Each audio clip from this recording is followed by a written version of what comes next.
Welcome to my channel. I'm Dani Walker. On today's episode, I'm sharing my Miss Universe Philippines red carpet arrival favorites. If you're new, please be sure to hit that notifications bell, subscribe to this channel, give the episode a thumbs up, and follow me on social media at Dani Walker. First, I want to know everybody's thoughts though on the franchise splitting up. I want to know, what do you think about only hosting Miss Universe Philippines separate from all the other big international titles? Last year was the first year that I watched the show. I did a recap and a review, which was so exciting. I learned so much about it.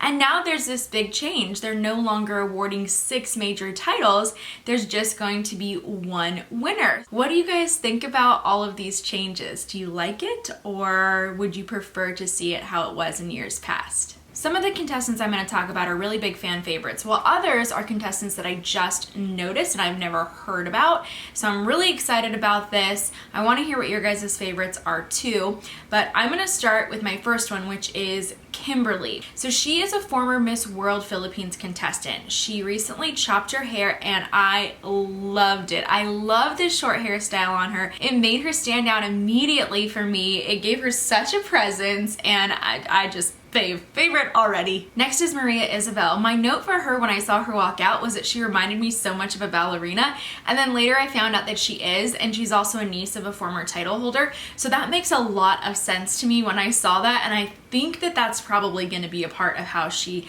markets herself throughout the competition. Paulina Ortega, oh my gosh, her entrance, her walk, her facials, wow. She is incredible. She was raised in Spain and she competed at Global Model of the Year representing Philippines, and I just think that she is such a strong competitor this year. She just knows how to work it. I cannot wait to see her. Pauline is really interesting because she worked for the Department of Tourism, and that's a really huge thing at Miss Philippines Universe, is really being this ambassador of the Philippine Islands. So I think that's going to be a huge advantage to her because she has so much knowledge of tourism, and she also is going to be able to use that to carry it across as she communicates to the judges. Sandra is interesting. I have heard that she is friends with Miss Catriona. She placed top 15 in 2018 for Binibining Pilipinas, and she also was 4th runner-up for Miss World Philippines. She is no stranger to pageants, and she seems to have a ton of confidence as she was speaking for this red carpet presentation.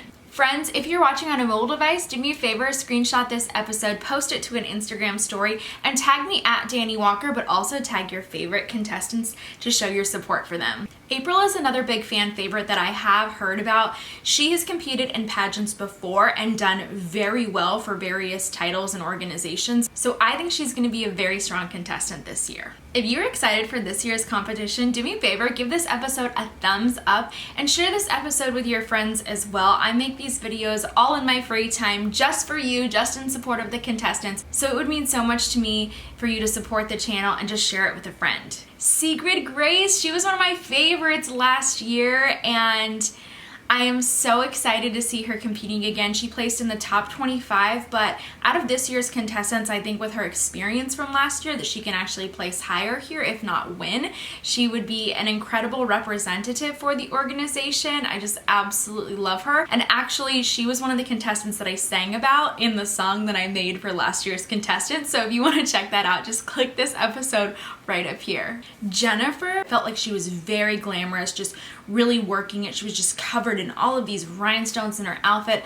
I absolutely loved her. I thought she was so much fun, and she's one of the ones that I'm going to be looking out for. Elizia, I don't know how to say her name. She was in Binibining Pilipinas 2015, and she also represented the Philippines at Asia's Next Top Model. Her styling when she walked on stage, oh my gosh, that dress. She is stunning. Stunning. Loved her. What a strong competitor. Michelle was Miss Globe Philippines, and she placed in the top 15, so she has a lot of experience to be working with, and I think that came across really clearly on stage. I just wish she would have wore a different outfit, because I thought that some of the other contestants wore things that made them stand out a little bit more than her outfit, but regardless of that, she is still a strong candidate this year. Bea was also one of my favorite contestants. I loved her styling. I thought she looked so great on stage and spoke very well. Public speaking is a really big part of pageantry, and more so now in the Miss Universe organization.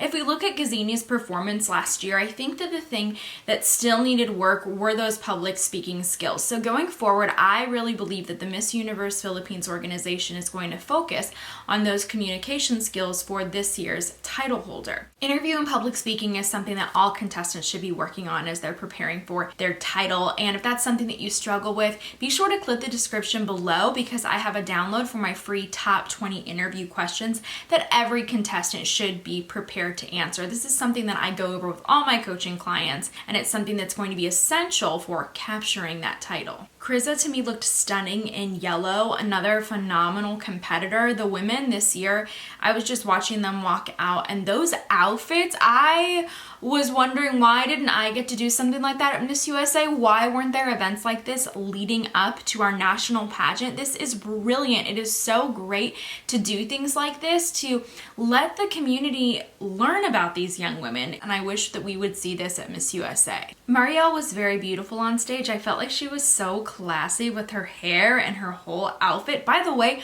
what is the name for the traditional outfits that these women are wearing? Obviously, we see the really big sleeves that are built into a lot of the national costumes for Miss Philippines representatives for all pageant systems, but I'm really wondering, what do you call those outfits? What's the significance of them or the history behind them? Please share if you know, just list that in the comments. Rabia was somebody that stood out to me for her styling. I think she also did a really excellent job, and she's somebody that I'm not hearing as much about, but I'm still going to be watching out for her and could see her making a semifinal.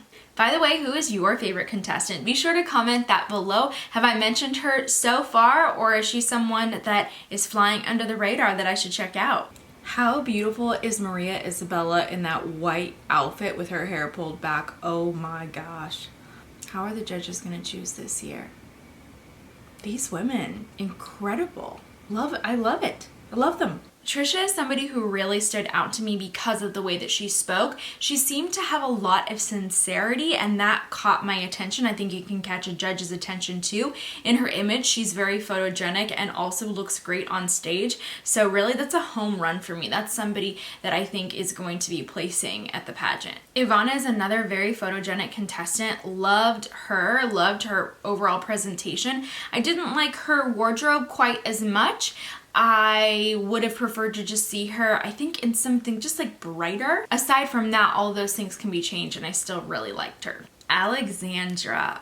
Wow, that face on stage. She is someone that I am so drawn to. Her hair is very different. Her wardrobe was great. Her presence, all of that put together is what makes her a standout for me. Obviously, it's not just about beauty. To me, she's someone that I immediately look at her when there's a lineup of contestants, and that doesn't hurt. Xandra's style is something that reminded me of the current Miss Vietnam universe, and I loved that about her, that suiting look. I thought she also looked very fresh with her short hair. She's somebody that I just liked because she looked different from everybody else on stage, and of course she did an excellent job, but all of those things put together make her a favorite of mine. Thank you so much for watching this episode. I really appreciate it. I hope that you had fun checking out some of my favorite contestants. I want to hear all about yours. If you want some more information about coaching or coaching resources, please visit my website, DaniWalkerOfficial.com. You can find lots of cool stuff there. I'll link that in the description as well. And as always, make sure that you're subscribed, that you've hit that notifications bell, that you're following me on social media at Dani Walker, so that you remember to come back for next week's episode.